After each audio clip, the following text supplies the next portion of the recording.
not a story about my mother, but about someone else very important in my life. I met Lewis Craig when I was 10 years old, and the reason I met him is that my dad and I would go buy hay from him.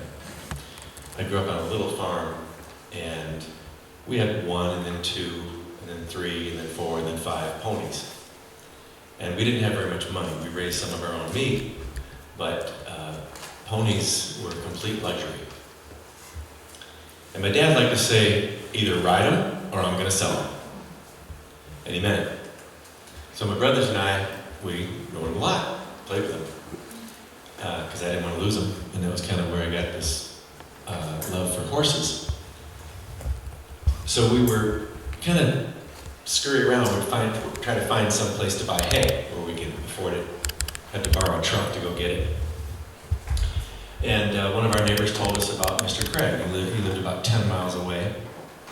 And the first time we went there, I could see this was a real farm. He had big barns. He had stalls in the barns. He had cement floor in the barns. This was the real deal. And so I was about 10 when we started going there. And it was really special to me anyway, just to go with my dad, having one-on-one time with him. I didn't realize how much I really enjoyed that, because I'm the youngest of 5 kids and I didn't get one-on-one time with him.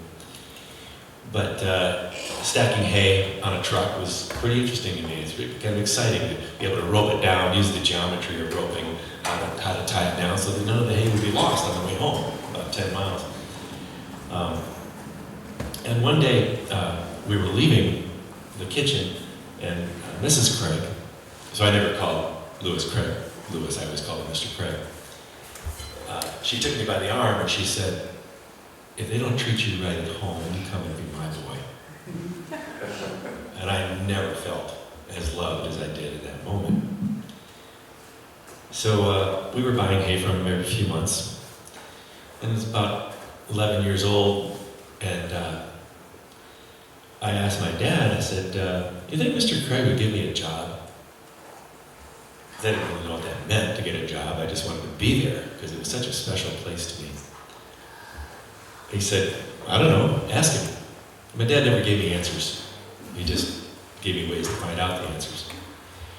So a few months went by, and it was near on the Christmas break from school. My birthday's the day after Christmas, and I just turned 12. And so I asked him if I could work for him.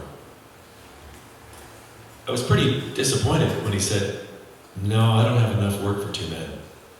He had another guy that was working for him named Doug. And I was really pretty disappointed, because I figured just by asking them that I would get the job. So a few months went by. By the way, this is a picture of him with a horse named Mr. Malou. He was a racehorse.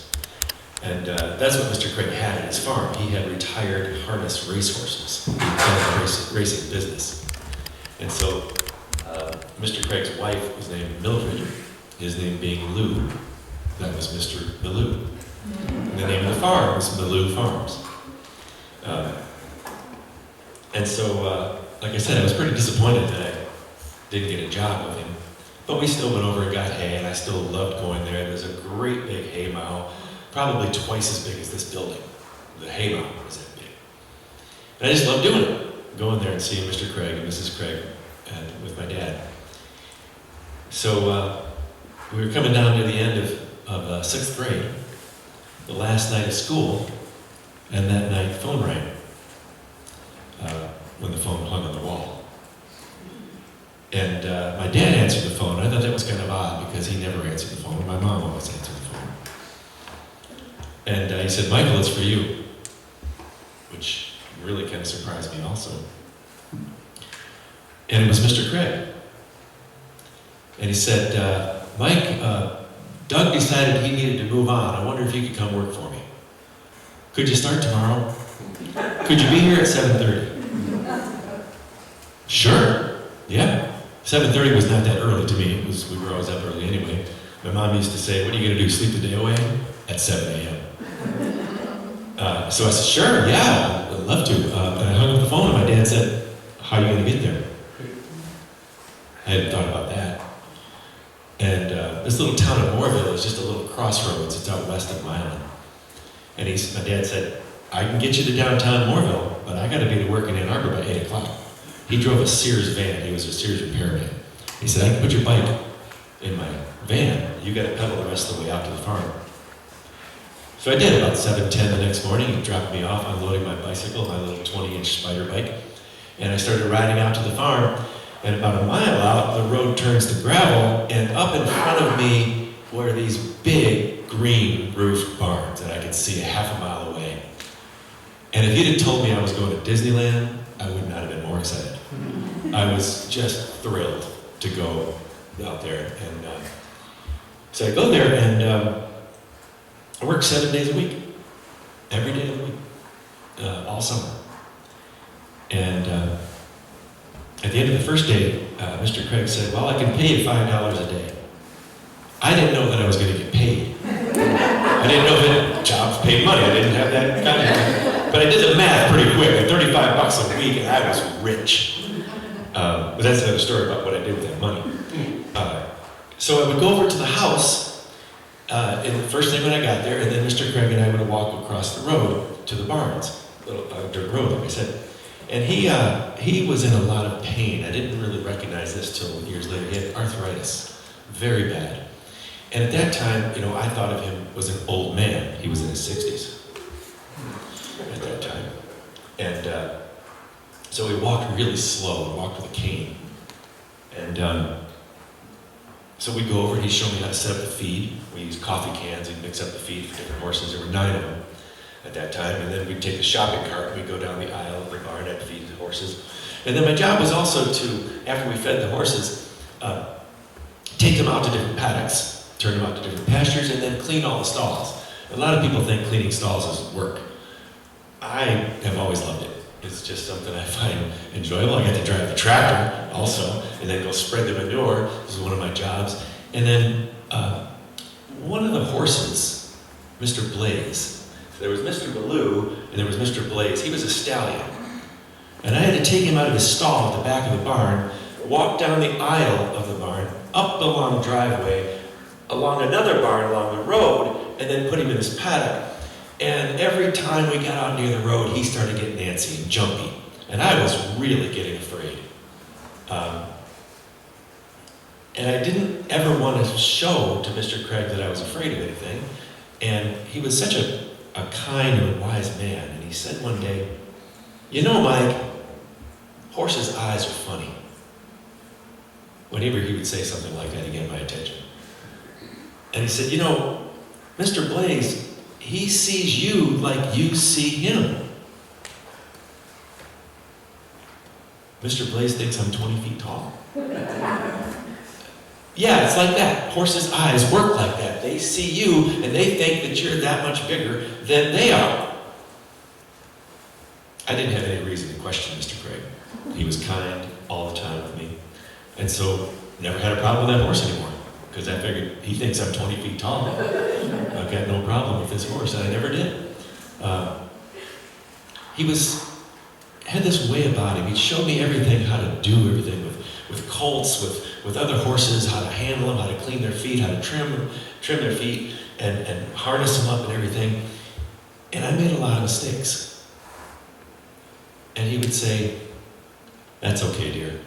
We'll try it again tomorrow. And I heard that phrase a lot, and because I made a lot of mistakes. But it just really touched me that he would call me dear. So we would do our chores, and then about 11:30 every day, we'd walk back across the road. It would take us a long time because he walked so slow. And I wondered, nowadays I think, what did this guy have on his hands? Because I was 12 years old and I was full of energy, and I'd go pick up sticks, I'd go check the mail. I couldn't walk that slow. But then we'd go across the road, and we'd have lunch, and Mrs. Craig would always make me macaroni and cheese, because it's my favorite food, and then she'd sit there and just watch me grow. She would just sit and watch me. As I would be asking, can I have seconds, can I have thirds? As I ate like a horse. Well, I worked for them, like I said, 7 days a week, all that whole summer. After school, during the school year, my dad would go over with me on the weekends. and we'd clean out stalls, and then the next year did the same thing. After 7th grade, that whole summer, 7 days a week. And I never felt like I was going to work. I never, any moment, dreaded what I was doing. It was fun. It was pleasure. I loved doing it. And then as I get into high school and I started working other jobs, I would do some odd jobs for them also. And when they needed some help with something, and then they were selling the farm, and I helped them. They'd paint the horse trailer to sell that, get other things ready, and they moved to a smaller house, and they sold this farm. And I got into college, and I kind of lost touch with them a little bit. They were wintering in Florida then. And then in my 20s, maybe I was about 22 or 23, somewhere in there, Mr. Craig was in the hospital. And I didn't know why he was in there, but I went to see him in Lansing. And I was sitting there with him, and the nurse came in, and she brought some Bengay, and she was going to rub this on his ankles. And he said, just leave it. And as the nurse leave, and he said, throw that shit away. Go over here in the drawer next to the bed. And he had a jar of horse liniment in there. Same stuff he'd used. He made this stuff up. I don't know what was in it. I think bacon grease was one of the ingredients. You know, stuff smelled. But he said, use this. It's a lot better. So I got this moment to rub this liniment into his ankles, make him feel a little bit better. And I think I said this earlier, but this man was in physical pain the entire time that I knew him, and never, ever, ever complained about it. So, as a young adult, it felt pretty special to do this for him. I guess a little bit of awkwardness because I was doing this for another man. But it felt really special to do it for him anyway. Well, 4 decades later, I've got a little farm about 10 miles north of here, and I teach mostly kids, but adults too, how to ride and drive horses. And I work with my horses. I like to drive them as much as I do ride them. I have carts and implements and things like that to pull. And every now and then I try to remind myself of this often as possible, that the kids that are coming to me, they make mistakes. And I razz them a lot. We razz each other a lot. But I'm also trying to remember that we can try it again. So we can try that again next time.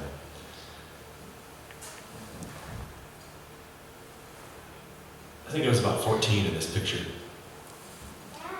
And Mrs. Craig was pretty short. She was looking at me. But when I was putting this together, thinking about this picture especially, is that hat that I'm wearing had Mr. Craig's racing colors on it, brown and gold. All the drivers, he was a driver and a trainer himself, like I said, of racehorses. And so it was pretty special that I happened to find that hat. So I've still got it.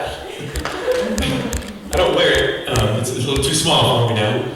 But I was really happy to have that, and just feel every day, I really feel blessed that this man could, that I could be in his life and he could be in my life. Thank you.